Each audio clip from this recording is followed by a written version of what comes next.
요즘은 효에 관련하여 우리 시대 때의 관습과 요즘 시대의 관습이 참 많이 달라졌습니다. 예전에는 명절이면 찾아뵙는 것은 당연한 일이며 자식이 부모에게 효를 다하는 것은 당연한 일이었습니다.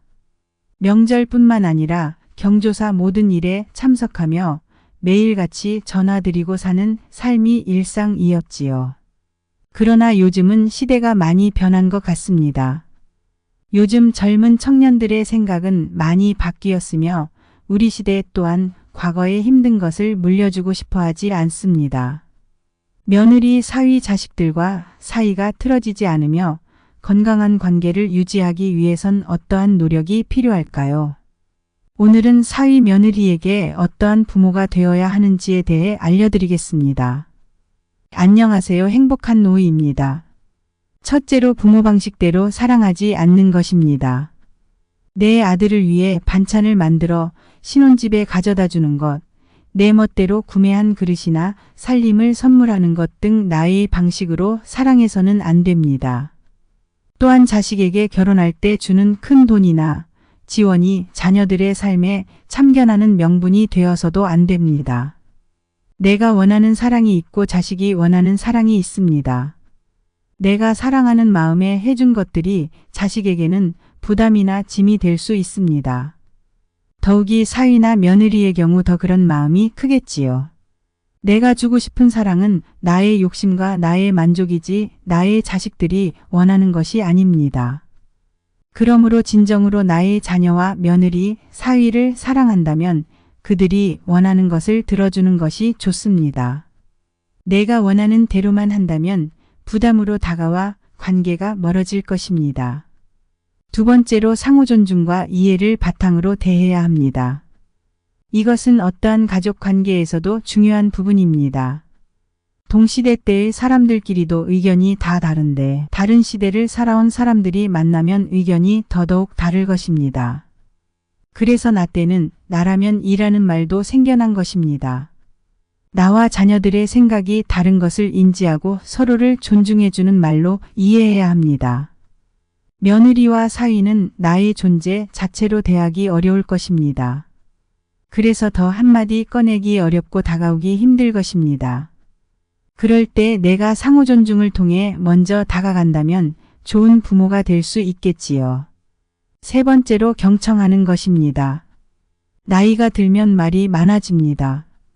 나이가 들어감에 따라 나오는 습관 같은 것입니다. 이것을 사위나 며느리에게 한다면 상사가 얘기하는 것만큼 곤욕스러운 일일 것입니다. 내가 하고 싶은 말은 좀 줄이고 며느리와 사위의 이야기를 듣는 것 또한 좋은 방법입니다. 네 번째로 적절한 거리를 유지하는 것이 좋습니다. 이것이 오늘 우리가 하고자 하는 말의 핵심입니다. 가족 간의 관계에서도 상대방의 개인적인 공간과 경계를 존중해 주는 것이 중요합니다.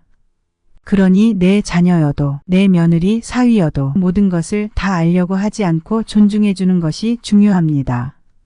연락 없이 집에 찾아가는 것과 불쑥불쑥 전화하는 것은 불편한 행동일 수 있습니다. 내가 친해지고자 하는 행동이 그들에게는 불편함으로 다가올 수 있습니다. 우리가 다리를 묶어 함께 달리는 게임을 할 때 둘이 너무 붙어 있으면 달리기 힘들어집니다.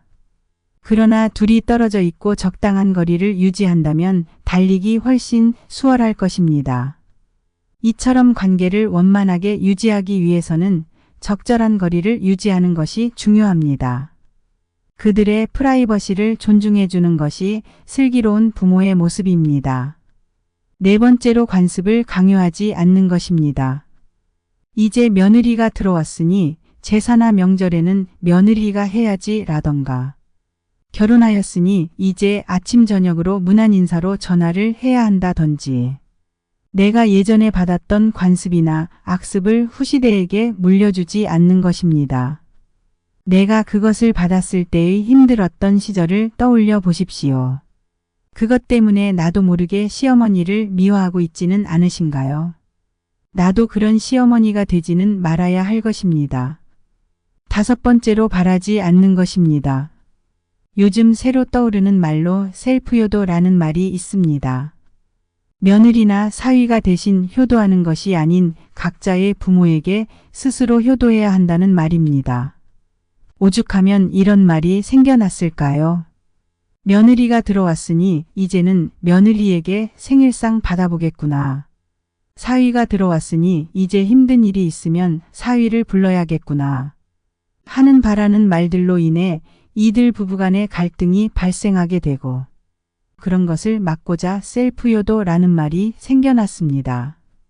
과거에는 며느리나 사위가 이렇게 하는 것이 흔한 일이었으며 당연한 일이라고 여겨져 나도 모르게 몸에 배어있는 습관 같은 것입니다.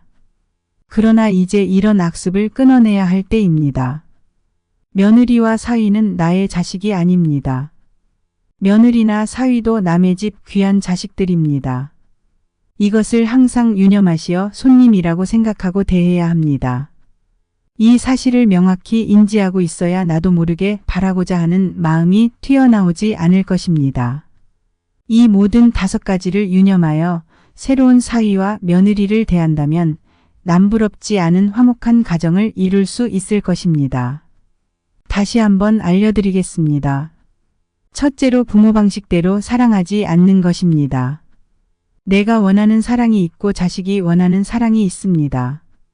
내가 사랑하는 마음에 해준 것들이 자식에게는 부담이나 짐이 될 수 있습니다. 내가 주고 싶은 사랑은 나의 욕심과 나의 만족이지 나의 자식들이 원하는 것이 아닙니다. 그러므로 진정으로 나의 자녀와 며느리, 사위를 사랑한다면 그들이 원하는 것을 들어주는 것이 좋습니다. 내가 원하는 대로만 한다면 부담으로 다가와 관계가 멀어질 것입니다. 두 번째로 상호 존중과 이해를 바탕으로 대해야 합니다. 나와 자녀들의 생각이 다른 것을 인지하고 서로를 존중해주는 말로 이해해야 합니다. 며느리와 사위는 나의 존재 자체로 대하기 어려울 것입니다. 그럴 때 내가 상호 존중을 통해 먼저 다가간다면 좋은 부모가 될 수 있겠지요. 세 번째로 경청하는 것입니다. 내가 하고 싶은 말은 좀 줄이고 며느리와 사위의 이야기를 듣는 것 또한 좋은 방법입니다. 네 번째로 적절한 거리를 유지하는 것이 좋습니다. 가족 간의 관계에서도 상대방의 개인적인 공간과 경계를 존중해 주는 것이 중요합니다. 그러니 내 자녀여도 내 며느리 사위여도 모든 것을 다 알려고 하지 않고 존중해 주는 것이 중요합니다. 관계를 원만하게 유지하기 위해서는 적절한 거리를 유지하는 것이 중요합니다. 그들의 프라이버시를 존중해 주는 것이 슬기로운 부모의 모습입니다. 네 번째로 관습을 강요하지 않는 것입니다. 내가 예전에 받았던 관습이나 악습을 후시대에게 물려주지 않는 것입니다. 내가 그것을 받았을 때의 힘들었던 시절을 떠올려 보십시오. 그것 때문에 나도 모르게 시어머니를 미워하고 있지는 않으신가요? 나도 그런 시어머니가 되지는 말아야 할 것입니다. 5번째로 바라지 않는 것입니다. 요즘 새로 떠오르는 말로 셀프효도라는 말이 있습니다. 며느리나 사위가 대신 효도하는 것이 아닌 각자의 부모에게 스스로 효도해야 한다는 말입니다. 오죽하면 이런 말이 생겨났을까요? 이제 이런 악습을 끊어내야 할 때입니다. 며느리와 사위는 나의 자식이 아닙니다. 며느리나 사위도 남의 집 귀한 자식들입니다. 이것을 항상 유념하시어 손님이라고 생각하고 대해야 합니다. 이 사실을 명확히 인지하고 있어야 나도 모르게 바라고자 하는 마음이 튀어나오지 않을 것입니다. 이 모든 5가지를 유념하여 새로운 사위와 며느리를 대한다면 남부럽지 않은 화목한 가정을 이룰 수 있을 것입니다. 요즘은 딱 직계 가족끼리만 연락하고 지내는 사회가 되어버렸습니다. 이런 사회일수록 가족 간의 관계를 건강하게 유지하여야 하는 것이 중요합니다. 나의 자녀가 소중하다면 이것들을 모두 지켜 새로운 가족을 불편함 없이 맞이해 주어야 합니다. 고부 갈등 없는 원만한 가족관계 이루시기를 바랍니다.